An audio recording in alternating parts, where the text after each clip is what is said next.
तस्मै श्री गुरुवे नमः। उस गुरु सत्ता को, जिस गुरु सत्ता ने मेरे जीवन की, हम सबके जीवन की दिशा मोड़ दी और दिशा मोड़ करके ऐसी दशा में लाके खड़ा कर दिया कि फिर कुछ करने को बाकी नहीं था। फिर तो जो उन्होंने इंजेक्ट किया था उसी को देना था पूरा ज्ञान, जानकारी, इन्फॉर्मेशन, और जो भी कुछ उन्होंने बताया वो सारा का सारा जीवन में जीने के लिए उन्होंने बताया। मैं 1977 में शांति कुंज आया और जिस समय आया उस समय गुरुदेव ने कहा, तुमने क्या पढ़ा? मैंने कहा मेडिसिन, और इसके माध्यम से तुम जीवन की समस्याओं का समाधान खोज पाएगा? मैंने कहा नहीं, मुझे नहीं मिला। मैं तो केवल चिकित्सा का एक डॉक्टर बना हूँ और बाकी इसमें और भी बड़ी बड़ी डिग्रियाँ हैं। मैंने एमडी कर लिया है, डीएम भी है, फिर और भी है। मेरा मन था और आगे पढ़ने का, परंतु आपने रोक दिया। गुरुदेव ने कहा तुमने ठीक कहा है और ठीक किया है तुमने। तुम आगे पढ़ते भी तो क्या कर लेते, इससे अच्छा है तुम मेरे पास आए। अब जब तुम आए हो तुम अपने आप को गलाने की कोशिश करो, अपने आप को पूरी तरह से मिटा दो। तुम डॉक्टर हो? नहीं, डॉक्टर नहीं हो। तुम एक जिज्ञासु हो। वो जिज्ञासु बनने की कोशिश करो और उसमें और भी क्वेश्चंस पैदा होंगे तो धीरे धीरे उनका मैं जवाब देता जाऊंगा। मुझे एक बड़ा सौभाग्य मिला कि 12 साल मुझे उनके पास रहने का मौका मिला, जो शायद मैं समझता हूँ किसी को और को नहीं मिला। 12 साल बहुत नज़दीक से, बहुत समीप से मैंने उनको पढ़ा, उन्होंने मुझे पढ़ा, मेरी कमियां देखी और मेरी कमियां देखने के बाद उन्होंने मुझे गढ़ा। और गढ़ने के बाद जो मैं आज हूँ वो सारा उन्हीं का दिया हुआ प्रसाद है। मेरा कुछ नहीं, मैंने कुछ नहीं किया, सब कुछ उन्हीं का दिया हुआ है। परम पूज्य गुरुदेव ने जो मुझे ज्ञान दिया, जानकारी दी, इन्फॉर्मेशंस दी, सूचनाएं दी, मुझे जो विद्या सिखाई उन्होंने, वो मैं सोचता हूँ कि जिस किसी को भी सौभाग्य मिला वो गदगद हो गया। मैं उसमें से एक था और मैंने अखंड ज्योति का लेखन जब चालू किया तो अखंड ज्योति के लेखन में कई बार मैं इंग्लिश लिख जाता था। तो परम पूज्य गुरुदेव कहते थे कि भाई तुम इंग्लिश क्यों लिख देते हो? तो मैंने कहा आप तो विद्वान हैं, आप तो इंग्लिश की हिंदी कर लेंगे, मैं तो आपको देता हूँ। तो वो कहते थे बेटा इंग्लिश का हिंदी अनुवाद तुम ही कर लिया करो, और तुमसे न होते बने तो मुझे बताओ, मैं बताऊँगा तुमको समाधान। हम लोग कभी सोचते हैं कभी गुरु के बारे में कि गुरु जो है उतना ही जानता है जितना कि हम उसको जानते हैं, पर गुरु उससे भी ज़्यादा है। मैं बनारस से किताबें लेके आया, हिंदी की, इंग्लिश की, सब तरह की किताबें, करीब करीब 350 किताबें लेके आया था। और जब ला के मैंने ऊपर उनके पास रख दी तो उन्होंने कहा अच्छा चलो मैं देखता हूँ इनको, एक एक करके देखना चालू किया। फिर उनका इतनी सारी हैं, तुम छोड़ जाओ सबको। तो मैंने सोचा सबको का मतलब है हिंदी की किताबों को। लेकिन गुरुदेव को इंग्लिश तो आती नहीं है। मेरे मन में आया तो मैं इंग्लिश की किताबें इकट्ठी करके नीचे ले जाने लगा। उनका रख दो, सुना नहीं तुमने? सारी किताबें यहीं रख दो, कल सुबह बुलाऊंगा तुमको। मैंने कहा ठीक है। मैं जब सुबह 4 बजे मेरे पास बुलावा आया गुरुदेव का, तो मैं ऊपर आया और ऊपर आने के बाद गुरुदेव ने मुझे बताया किताबों का ग्रुप, उन किताबों में कुछ नहीं है, पर तुम्हारे यहाँ कुछ किताबें एक्स्ट्रा भी हों लाइब्रेरी में तो कोई दिक्कत नहीं। बाकी जो इंग्लिश की किताबें हैं, हिंदी की किताबें हैं, वो मैंने सारी रात में पढ़ डाली, मैंने पढ़ ली पूरी। और उनमें जगह जगह मैंने फ्लैग लगा दिए हैं। जहाँ फ्लैग लगाए हैं वहाँ तुम्हारे काम की सामग्री है। ये हमारी अखंड ज्योति के लिए काम आएगी, तुम्हारी खुद के ज्ञान को बढ़ाने के लिए काम आएगी। मैं आश्चर्यचकित था, एक रात में इतना सारा कुछ। ये तो एक मानवीय पुरुषार्थ नहीं है, ये तो अतिमानवीय पुरुषार्थ है।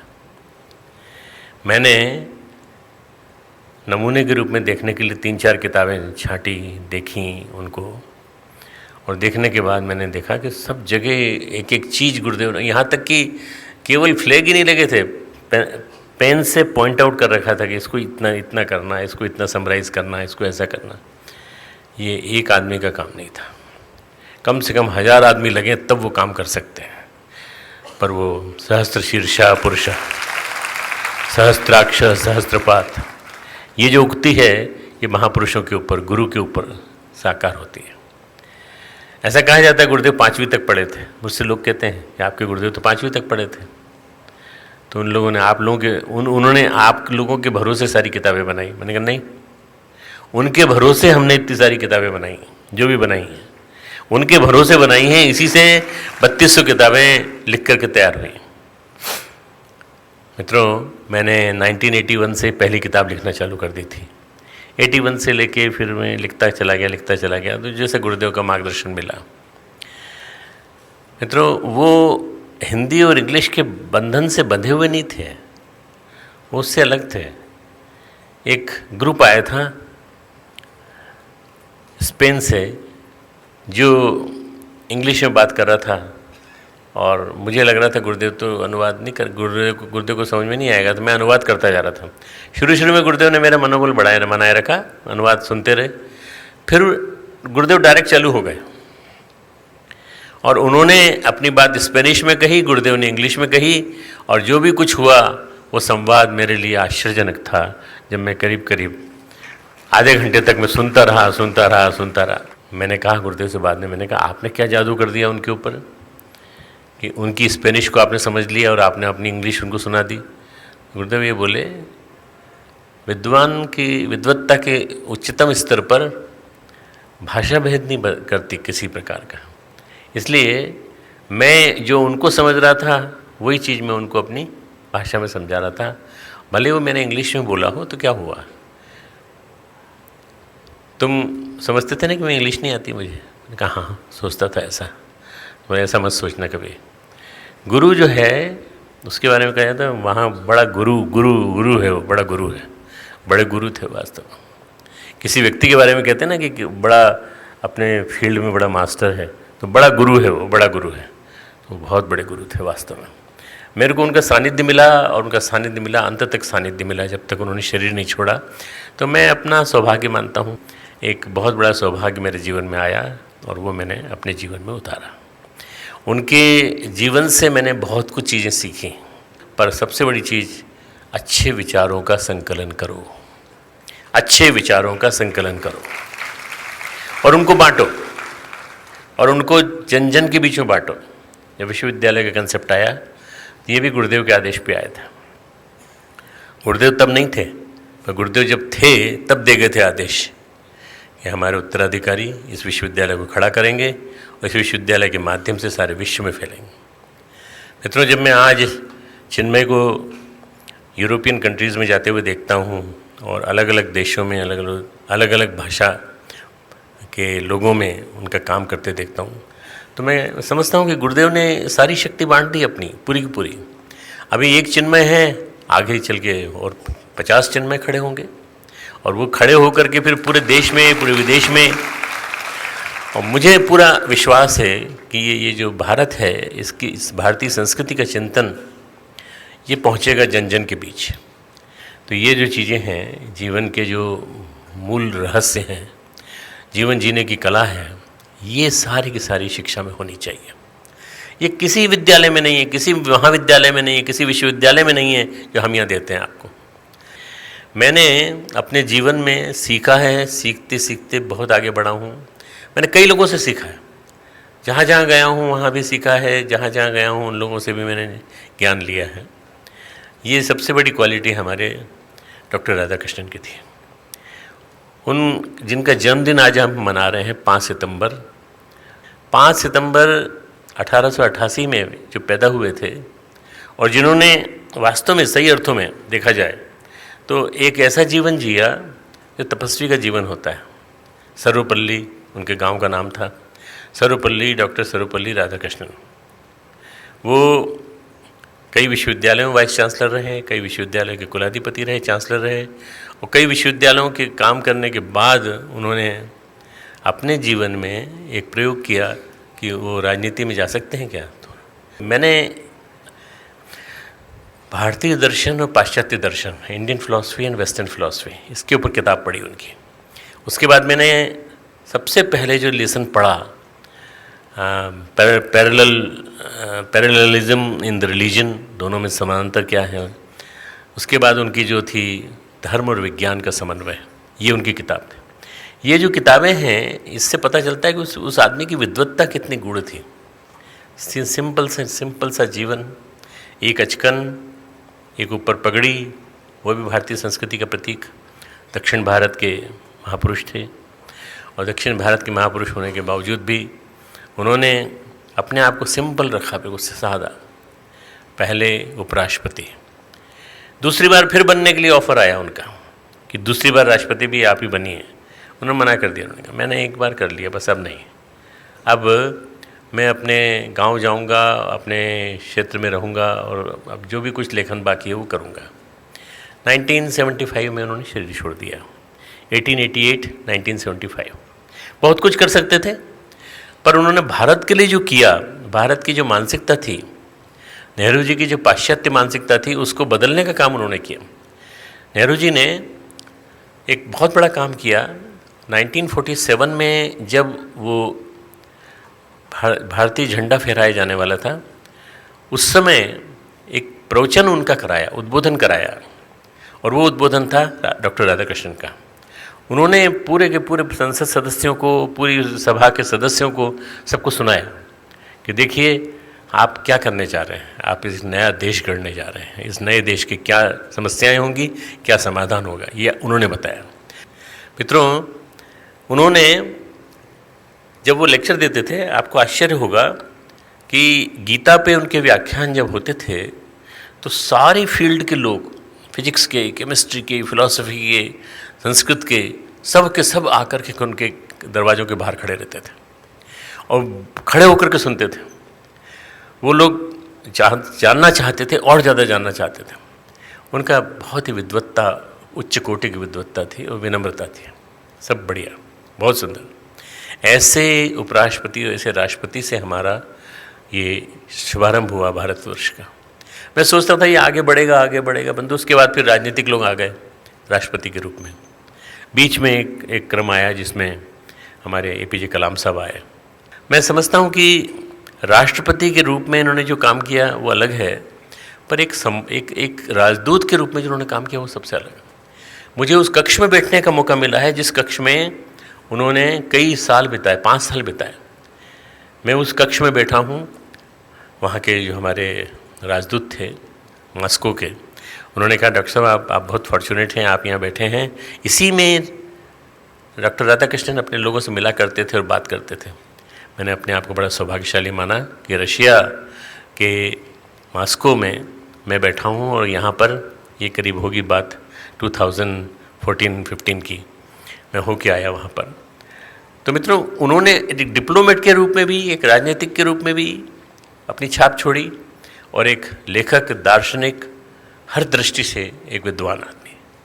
ऐसे विद्वान आदमी जिन्होंने कि मूल्यों के ऊपर लिखा, जिन्होंने कि भारतीय संस्कृति की वैज्ञानिकता पे लिखा, और उनकी पुस्तकें जो हैं अपने आप, गीता पर उनका जो लेखन है गजब का। मैं कई बार उनको कोट करता हूँ, कई बार उनकी बातें निकालता हूँ उसमें से। तो आप लोगों को मैं जो भी कुछ अमृत देता हूँ वो सारा का सारा कई जगह से निचोड़ निकाल के देता हूँ। तो शिक्षक का यही काम होता है।